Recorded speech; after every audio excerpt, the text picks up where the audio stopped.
Ladies and gentlemen, make sure you are following us on Apple Podcasts and Spotify. Give us a 5-star rating. It massively helps us out. Enjoy. It's interesting that you mentioned Spurs Academy because you've been there, done that. Been there, done that. Yeah, I guess. Yeah. So, I'll go into the kind of spiel of how I started. So, joined my first team when I first went to secondary school. So 11, 12.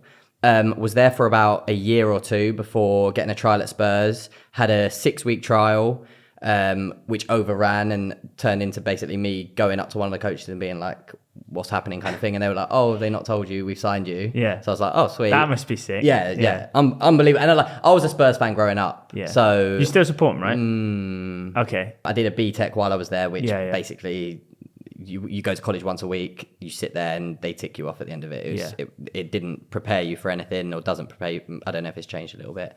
And then during my 2-year scholar, signed a 1-year pro. And then during my pro season, didn't go quite to plan, broke my ankle during the year.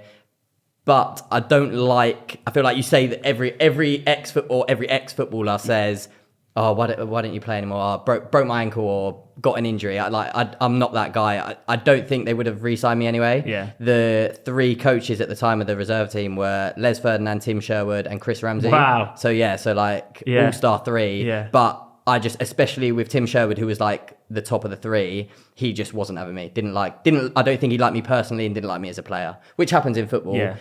So I don't think I would have, even if I didn't break my ankle, I mean, you never know, but I don't think I would have stayed there. I don't think they would have. Do you ever think that your career or journey would have gone differently if it wasn't a Tim Sherwood? Yes, but saying that, I had John McDermott, who's now head of coaching at the FA, I believe, and Alex Inglethorpe, who is now head of academy at Liverpool. So again, 2 unbelievable people in football. Had them as my youth team coaches for 2 years, and they loved me, and under them I flourished and was unbelievable. So if I had not had them at that, if I had Tim Sherwood I may have not even got a pro. Exactly. Yeah. So you need a bit of luck, and we'll probably go on to speak about some of the players I played with, but there are so many people that experience what you've done. Yeah.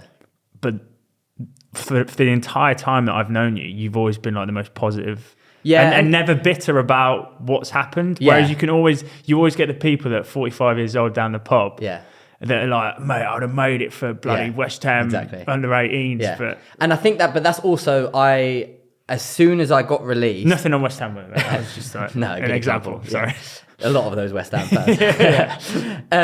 As soon as I got released, I never wanted to be that guy, because the first thing I told people when I get released or got released, the first thing they say is, it's because of the injury. And that's why I always kind of add that caveat of, I think I would have got released anyway, because I don't want to be that person that is, he only got released. If I didn't get that injury, I'd be playing alongside Harry Kane now. You know what's funny is actually in reality you might be. Yes, but from the quality of footballer that you are. Yeah, but I mean, yes, but you're comparing me to Cal, no respect to Cal.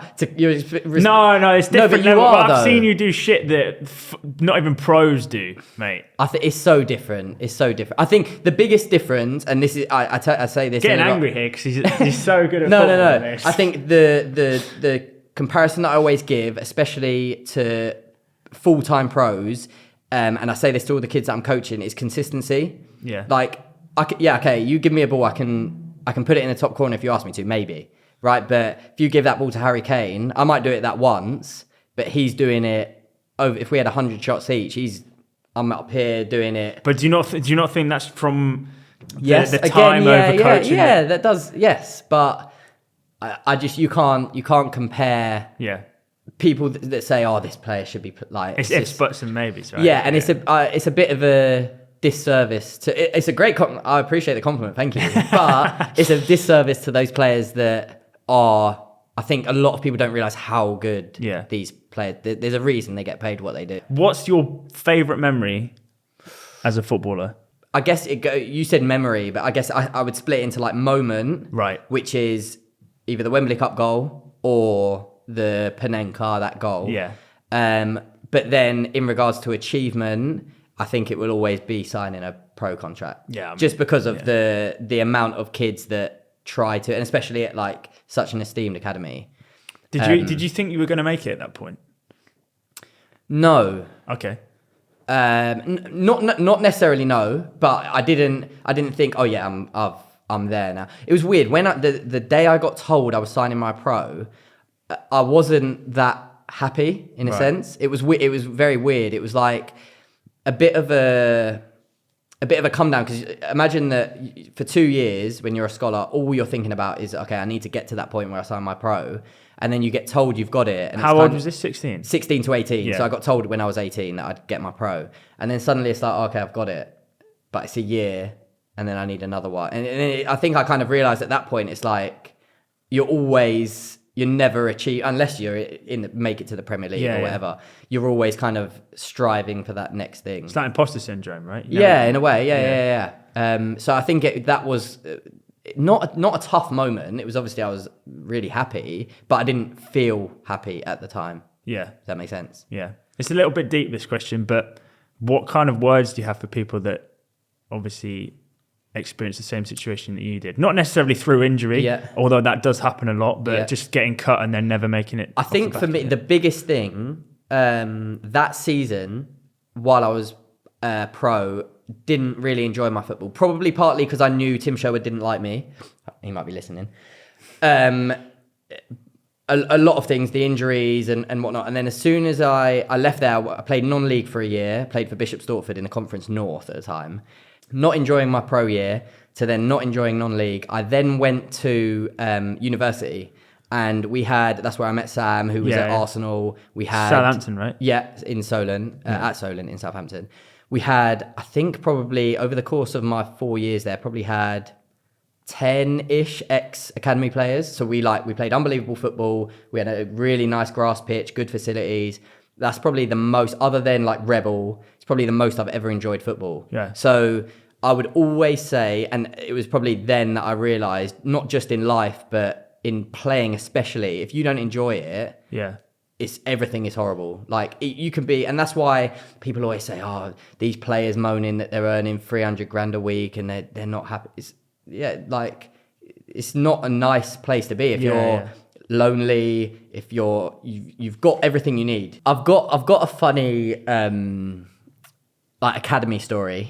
Just I won't name names. Okay. We never get to ask the co-host stories, but okay. So I can't remember who we were playing, but under 18 game, and we must have been losing at halftime, but we scored a goal just before halftime. So I reckon it was like either we were losing 2-1 or losing 3-1. Just scored to make it 3-1. Yeah. And whoever shot, the striker got a touch on the line. So we were coming into the changing room, and we were sitting in there before the manager and the coach came in, and they were arguing about who scored. Yeah. And the manager just walked in. He's a bit of a hard man. And there was always fruit on the side, like halftime oranges. Yeah. He just goes over, grabs one of the oranges, turns around and flings it at the wall. And the player who was arguing just ducked, and it splattered behind him. The orange went everywhere. And literally, I've never seen someone shit themselves as much as that. Because this guy was he would have fucked someone up if you'd done something wrong. But he just absolutely went off on one. We're losing, playing shit, and you're arguing about who scored a goal. Oh, okay. But that was his issue. But the fact that orange just splattered and went everywhere. Naturally, after that, we fucking pissed ourselves. With VAR, would that have been ruled out? Was the guy offside? Oh, I don't know. It was more that they were arguing who scored, and they're still losing. Yeah.